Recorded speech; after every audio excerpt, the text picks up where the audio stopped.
Igreja do Senhor, eu peço que você abra sua Bíblia na terceira epístola do apóstolo João. Terceira epístola do apóstolo João. Escute com atenção aquilo que diz a voz do teu Criador nesta manhã, a tua alma. O presbítero, ao amado Gaio, a quem eu amo na verdade. Amado, acima de tudo, faço votos por tua prosperidade e saúde, assim como é próspera a tua alma. Pois fiquei sobremodo alegre pela vinda de irmãos e pelo seu testemunho da tua verdade, como tu andas na verdade. Não tenho maior alegria do que esta, a de ouvir que meus filhos andam na verdade. Amado, procedeis fielmente naquilo que praticas para com os irmãos, e isto fazes mesmo quando são estrangeiros, os quais perante a igreja deram testemunho do teu amor. E farás encaminhando-os em sua jornada por modo digno de Deus, pois por causa do nome foi que saíram, nada recebendo dos gentios. Portanto, devemos acolher esses irmãos para nos tornarmos cooperadores da verdade. Escrevi alguma coisa à igreja, mas Diótrefes, que gosta de exercer a primazia entre eles, não nos dá a acolhida. Por isso, se eu for aí, far-lhe-ei lembrá-las as obras que ele pratica, proferindo contra nós palavras maliciosas. E não satisfeito com estas coisas, nem ele mesmo acolhe os irmãos, como impede os que querem recebê-los e os expulsa da igreja. Amado, não imites o que é mal, senão o que é bom. Aquele que pratica o bem procede de Deus. Aquele que pratica o mal jamais viu a Deus. Quanto a Demétrio, todos lhe dão testemunho, até a própria verdade, e nós também damos testemunhos. E sabemos que o nosso testemunho é verdadeiro. Muitas coisas tinha que te escrever, todavia não quis fazê-lo com tinta em pena, pois em breve espero ver-te. Então conversaremos de viva voz. A paz seja contigo. Os amigos te saúdam. Saúda os amigos, nome por nome. Até aqui a palavra do nosso Deus, meus irmãos. Vamos mais uma vez à presença do nosso Deus em oração, pedindo a sua bênção sobre esse momento de pregação. Oremos. Santo Deus bendito, nós louvamos ao teu santo nome, ó Pai, porque tu és o doador da vida, tu és aquele que sustenta a tua criação. De igual modo, ó Pai, o Senhor nos dá vida em Cristo e o Senhor nos sustenta por meio da Tua Palavra. Por isso, ó Deus, que assim seja com a Tua igreja nesta manhã, que o Senhor nos dê vida por meio da pregação do Evangelho e por meio de Tua Palavra nos sustente, até o dia em que o Senhor voltará para buscar a Tua igreja. É isso que nós oramos, ó Deus, em Cristo. Amém. Amém. É bem verdade, meus irmãos, que o Evangelho diz respeito a um Deus santo que salva pecadores injustos por meio da morte substitutiva do seu Filho Jesus Cristo, por meio da morte de Cristo na cruz do Calvário. E um dos propósitos do Evangelho, além de garantir a salvação a todos aqueles que confessam a Cristo como sendo o seu Senhor, como sendo o seu Salvador, é separar um povo exclusivo para adorar a Deus de acordo com aquilo que Ele revela em Sua Palavra.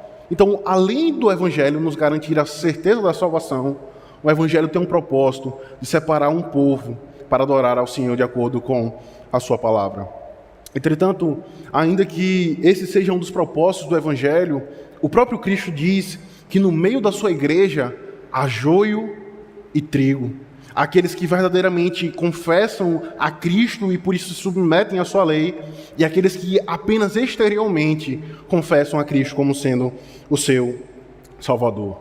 E geralmente esses que confessam apenas exteriormente a Cristo como sendo o seu Salvador, devido a algum benefício que Cristo pode lhes garantir, devido a alguns benefícios que Cristo dá à sua alma ou à sua consciência, esses que apenas confessam a Cristo exteriormente são os que mais dão problema, são os que mais causam problemas na igreja do Senhor, seja com simulação, inveja, contenda, insubmissão ou até mesmo rejeição à sã doutrina. Então, dessa forma, podemos concluir que a igreja do Senhor, independente de onde ela esteja, em qual época ou em qual século ela se encontre, a igreja do Senhor ela sempre será composta daqueles que verdadeiramente confessam a Cristo, se submetem à sua palavra, e daqueles que exteriormente confessam a Cristo, mas, no final das contas, promovem dissimulação, inveja, contenda e rejeição à sã doutrina. Em certo sentido, meus irmãos, quando buscamos aplicar estas verdades ao texto que nós lemos nessa manhã, ao texto da terceira epístola do apóstolo Paulo, notamos que, além daquelas falsas doutrinas que corriam os bancos da igreja do Senhor, problemas como inveja, rejeição e submissão também estavam presentes. Além das falsas doutrinas que já foi exposta na primeira exposição da primeira epístola do apóstolo João, além desses problemas doutrinários, esses problemas relacionais de insubmissão, inveja e contenda também estavam presentes na igreja do Senhor. Assim foi no passado e ainda continua no presente este ser um problema da igreja do Senhor. É por isso que a terceira epístola do apóstolo João ela é valiosa para as nossas almas e deve ser observada como sendo aplicável aos nossos corações nessa manhã. Se na primeira epístola ele nos mostrou, o apóstolo João, as marcas do verdadeiro crente em um contexto de heresia, ou seja, o verdadeiro crente, ele crê que Cristo se encarnou, ele não vive na prática do pecado e ele ama ao seu próximo, ao seu irmão. Agora, na terceira epístola, em um contexto de dissimulação, insubmissão, inveja, ele nos mostra como que o verdadeiro crente, ele vive na igreja local, ele vive na comunidade dos santos. O apóstolo João, em sua terceira epístola, ele agora nos ensina, ele nos mostra como que o verdadeiro crente, ele vive no âmbito, no contexto da igreja local, na comunidade dos santos. A primeira verdade, então, para nós vermos nessa manhã a respeito de como o crente vive na comunidade dos santos, como ele vive na igreja local, é que ele testemunha a verdade. O crente na igreja local, na comunidade dos santos, ele testemunha a verdade. Ele testemunha a verdade. Como nós já vimos na primeira exposição da epístola de João, essa também foi uma epístola escrita pelo meio-irmão de Cristo, o apóstolo João. Mas diferente da sua última carta, que foi destinada às igrejas que se encontravam ali na região da Ásia Menor, esta carta, por sua vez, ela é direcionada a um homem específico, a quem ele o chama de Gaio. A semelhança do apóstolo Paulo, que escreveu 2 cartas ao seu filho na fé, Timóteo, dando instruções e rendendo graças por sua vida, de igual modo, o apóstolo João, ele escreve aquele que provavelmente era o seu filho na fé, alguém que havia sido discipulado e que ele havia acompanhado na caminhada cristã, esse homem chamado Gaio. E agora, distante fisicamente, João recebe a informação, a notícia de que Gaio estava dando testemunho da verdade. Diferente daqueles falsos profetas, diferente daqueles falsos líderes que afirmavam que o evangelho diz respeito tão somente a uma ideia do intelecto, que o evangelho está tão somente relacionado ao âmbito do intelecto do homem, Gaio, por sua vez, demonstrava na sua vida que ele cria corretamente na doutrina de Cristo e ele vivia de acordo com o Senhor, de acordo com aquilo que Cristo ele revelava em sua palavra. É interessante nós entendermos isso, meus irmãos, porque assim como a maledicência é o mau hálito da alma, a piedade, por sua vez, é o bom perfume do coração do homem. Quando a piedade é abundante em nossos corações, ela transborda de tal forma que qualquer pessoa que nos conheça ou aquelas que convivem conosco observarão o quão piedoso é o nosso proceder, o quão zeloso e o quão honroso é a nossa vida diante do Senhor. E esse era o proceder de Gaio, de tal modo que o apóstolo João, ele recebe notícias do seu filho na fé, que ele estava dando testemunho da verdade. É por isso que João, ele escreve a este homem e deseja que ele venha a fazer, que tudo que aquele que ele venha fazer de suas mãos, como também a sua saúde, seja próspera, assim como é a alma de Gaio, assim como o interior é próspero. O desejo do apóstolo João era que tudo aquilo que você venha fazer exteriormente venha a ser próspero, assim como é a tua alma. Mas notem que esse desejo que o apóstolo João tem em seu coração não é um desejo que não tem fundamento algum. Esses votos que ele faz em prol de Gaio tem como fundamento o testemunho, tem como fundamento o testemunhar da verdade na vida de Gaio. É aí que no verso 4, o apóstolo João, ele demonstra que a sua alegria ao observar o testemunho do seu filho, ao observar o testemunho desse discípulo, é que ele se alegra. Ele diz no verso 4, se você puder acompanhar novamente comigo, ele diz: não tenho maior alegria do que esta, a de ouvir que meus filhos andam na verdade, que andam na verdade. Deixa-me fazer uma pergunta à tua consciência nessa manhã, ao teu coração. Será que alguém que caminhou com você na tua juventude, será que alguém que discipulou você, que te apresentou as maravilhosas doutrinas da graça, da obra de Cristo, será que hoje essa pessoa, ao olhar para o teu proceder, olhar para o teu testemunho, ela poderia dizer que seu coração se alegra com a tua vida? Será que aquela pessoa que caminhou com você poderia dizer que não tem maior alegria do que ver que você, apesar de tanto tempo que se passou, você ainda continua a caminhar nas doutrinas do Evangelho de Cristo? Será que alguém poderia dizer isso ao teu respeito, como o apóstolo João diz ao respeito de Gaio? Sabe, é importante que façamos essas perguntas ao nosso próprio coração, à nossa própria consciência. Será que o nosso testemunho glorifica a Deus e faz com que as pessoas que estão à nossa volta se alegrem com o nosso testemunho, um testemunho piedoso, um testemunho zeloso que honra ao Senhor? Essa é uma pergunta válida que precisa ser feita aos nossos corações. Mas, ao mesmo tempo, eu preciso, e você também precisa, guardar o teu coração do desejo desenfreado de agradar aos outros.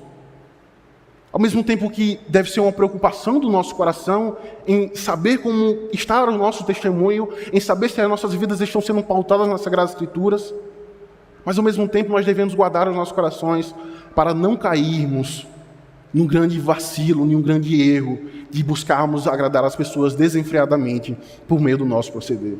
Que o combustível da tua piedade não seja os comentários que as pessoas farão ao teu respeito. Isso pode acontecer e provavelmente isso acontecerá naturalmente, mas que os comentários dos outros ao teu respeito não seja o combustível, o fundamento da tua piedade. Sabe por quê?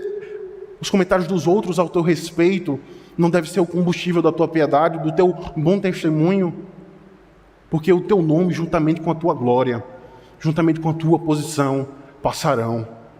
Eles te acompanharão até o túmulo da tua morte. É por isso que você não deve se preocupar.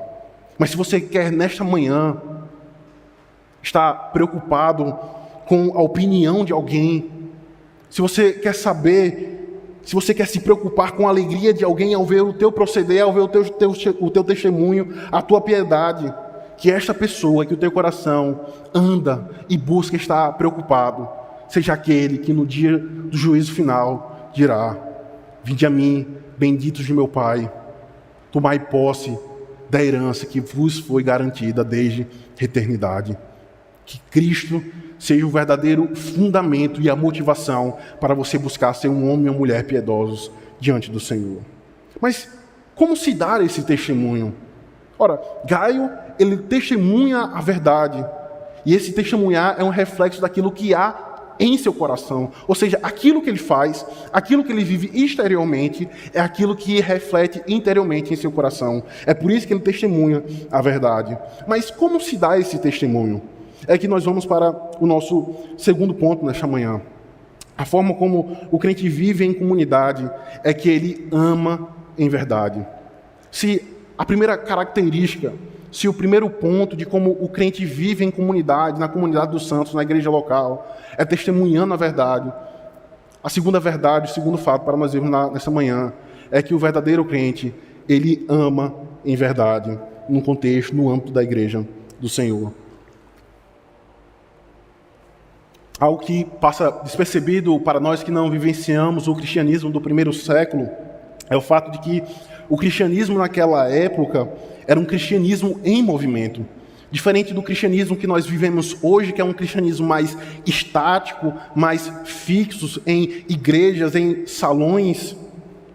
As igrejas do primeiro século, os nossos irmãos do passado, eles viviam viajando de um lugar para outro, de uma igreja para outra. E isso, por vezes, implicava em exercer a hospitalidade para com esses irmãos. De novo, nós estamos acostumados com um cristianismo mais estático, mais fixo, de 4 paredes, em salões, em templos belos e bonitos e formosos. Mas o cristianismo do primeiro século era um cristianismo que estava em movimento, que estava se expandindo. Então era muito comum pregadores e até mesmo igrejas estarem viajando de cidade para outra, devido também às perseguições. E era nesse contexto que os cristãos que se encontravam em determinadas cidades, eles deveriam exercer a hospitalidade. É nisso que se dá o testemunho de Gaio. Ele testemunha a verdade. E no que consiste este testemunho? Ele ama em verdade. Ele ama aos seus irmãos. E é dentro desse contexto que o apóstolo João ele escreve a este homem chamado Gaio, alegrando-se com o seu bom testemunho, mas também encorajando-o a continuar a amar estes irmãos peregrinos, esses irmãos que estavam de passagem. E pasmem, esses irmãos eram irmãos muitas vezes desconhecidos pelo próprio Gaio. Ele não tinha conhecimento de quem era. Ele só recebia uma carta de recomendação, então os recebia e os tratava como se fosse irmão de próprio sangue. É por isso que João afirma no verso 5 e o verso 7, se você puder acompanhar comigo novamente. Ele diz: amado, procedeis fielmente naquilo que praticas para com os irmãos. Isto fazes mesmo quando são estrangeiros, mesmo quando são desconhecidos para com a tua pessoa. Verso 7, pois por causa de Cristo, por causa do nome foi que saíram, nada recebendo dos gentios. Nada recebendo dos gentios. O apóstolo João, meus irmãos, ele sem sombra de dúvidas pôde ter trazido à sua memória, à sua mente, as palavras que outrora ele já havia dito. Filhinhos, não amemos apenas de palavra e nem de boca, mas de ação e em verdade. Gaio, ele era alguém que não apenas testemunhava a verdade, mas ele amava em verdade, ele amava em ação. Sabe, por vezes nós abraçamos um entendimento equivocado do que seja o amor, do que seja o amor para com o nosso próximo. Na verdade, nós amamos ao nosso próximo, ao nosso irmão, até que ele não nos ofenda, ou até que eu o conheça bem, para que ele possa ser o alvo do meu amor. Mas o que o testemunho das Sagradas Escrituras nessa manhã nos chama é amar aos nossos irmãos como uma demonstração do nosso amor para com Cristo. Ou seja, o meu amor para com o meu irmão é um reflexo, é uma evidência do meu amor para com o Senhor. É porque eu amo a Cristo e aos seus mandamentos, é que eu amo aqueles que estão à minha volta, é que eu amo verdadeiramente aqueles que fazem parte da mesma família. E neste caso específico, o amor de Gaio era demonstrado, era evidenciado por meio dessa hospitalidade para com esses irmãos viajantes, para com esses irmãos peregrinos. Para com esses irmãos peregrinos. Percebam, permita-me mais uma vez fazer uma pergunta à tua consciência, com base nesses fatos que nós estamos expondo nesta manhã, na terceira epístola de João. Domingo passado, o pastor Geu fez uma comparação dizendo que nós paulistanos precisamos aprender muito com os nordestinos quanto à hospitalidade. Mas talvez isso ainda não seja muito palpável, se talvez você nunca foi ao Nordeste. Mas deixe-me fazer uma pergunta. Qual foi a última vez que você recebeu em tua casa alguém que não é o teu parente ou um amigo próximo? Qual foi a última vez? Faça essa pergunta à tua consciência. Qual foi a última vez que você recebeu alguém em tua casa que não seja um parente, um amigo próximo que inevitavelmente ele está sempre na tua casa? Qual foi a última vez? Sabe, por vezes nos contentamos com os encontros dominicais da Igreja do Senhor, mas nós não nos preocupamos em estabelecermos e mantermos relações extra-culto. Nós nos preocupamos em estarmos dominicalmente na Igreja do Senhor, mas nós não nos preocupamos em estabelecer relações, amizades, extra-culto. Não nos preocupamos em verdadeiramente sabermos como os nossos irmãos estão, quais são as suas dificuldades e quais são as suas alegrias. E sabe qual é o maior problema disso tudo, meus irmãos? Talvez você não tenha pensado dessa forma, mas é o que a Sagrada Escritura nos revela nessa manhã. O maior problema disso tudo é que corre um grande risco de nós estarmos pecando contra o Senhor. quando nós não praticamos a hospitalidade.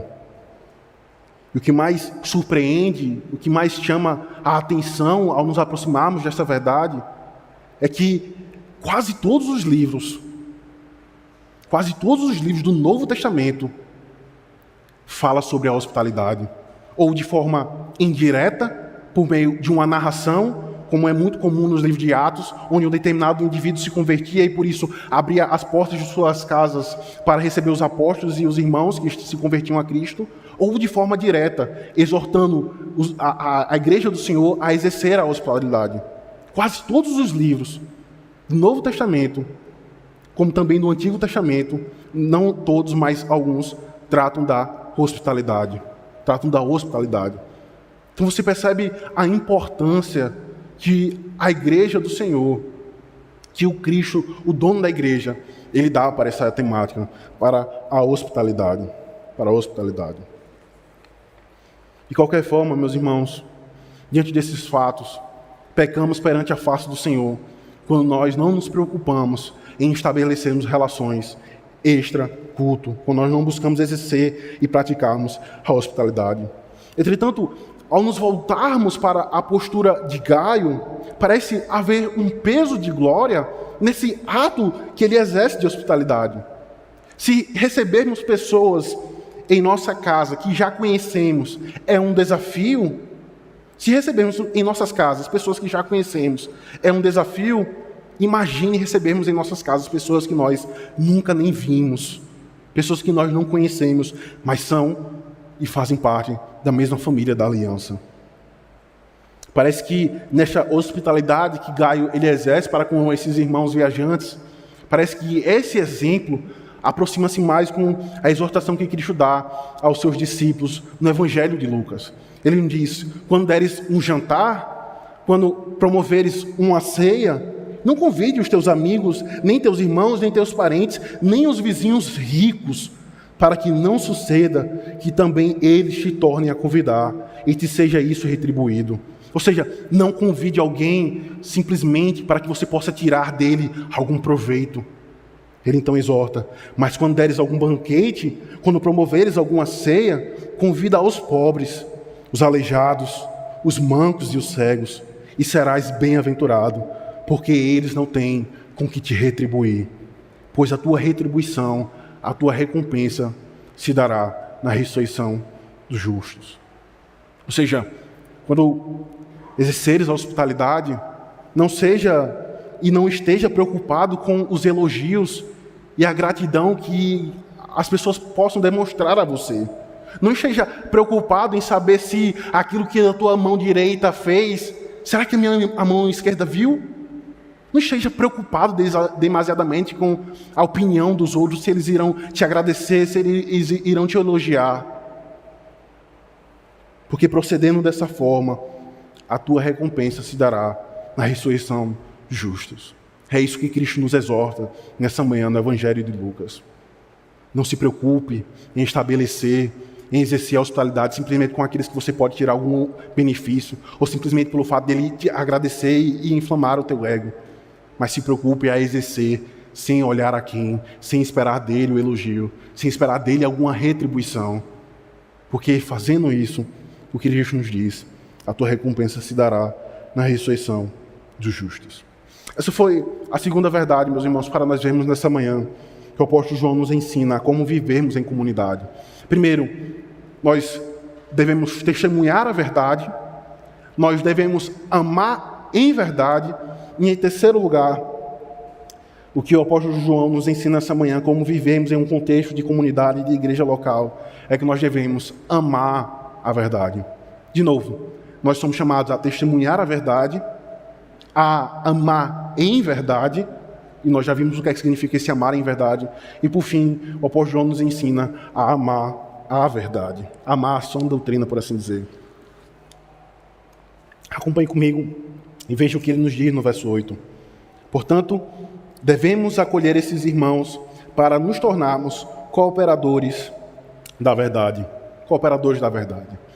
Logo no início desse terceiro ponto, meus irmãos, encontramos um grande problema que, infelizmente, está presente nas igrejas do Senhor de modo geral. Enquanto que um grupo de pessoas se trancam em seus quartos e se isolam em seus mundos no pretexto de piedade, no pretexto de conhecer a doutrina, de estudar a teologia, e é bom que o façam, mas infelizmente eles acabam procedendo erroneamente quando não buscam se envolver com a igreja do Senhor, quando não buscam amar o rebanho de Cristo.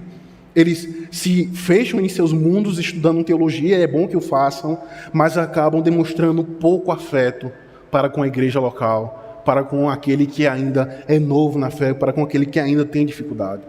Por outro lado, existe um outro grupo, que são aqueles que são ativos na prática da hospitalidade, são generosos, são bondosos, mas quando o assunto é doutrina, eles então rejeitam a palavra do Senhor.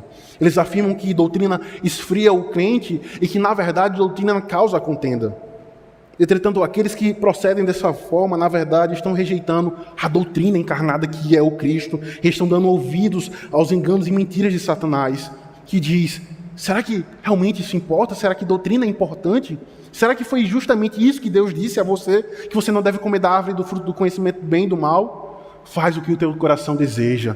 Não te preocupa com a doutrina que Deus ele revela à tua igreja, ao teu coração, revela à sua igreja. Não se preocupe com isso demasiadamente. No fim das contas, meus irmãos, tanto aqueles que não demonstram paciência, não demonstram afeto, amor e graça, como aqueles que rejeitam a doutrina, ambos são reprováveis diante do Senhor. O meu testemunho só pode glorificar a Deus. Primeiro ponto. O meu amor ao próximo só pode ser válido diante do Senhor. Segundo ponto. Se eu realmente amar a verdade. Terceiro ponto. A verdade precisa ser o fundamento do meu amor, do meu testemunho para com o meu próximo. E foi justamente nisto que o apóstolo João se alegrou com o proceder de Gaio. Ou seja, Gaio continua a dar bom testemunho, Gaio continua a amar esses irmãos estranhos, porque você é um cooperador, porque você ama a verdade. É porque você ama a verdade que você então deve testemunhar do Evangelho e você deve então amar esses irmãos.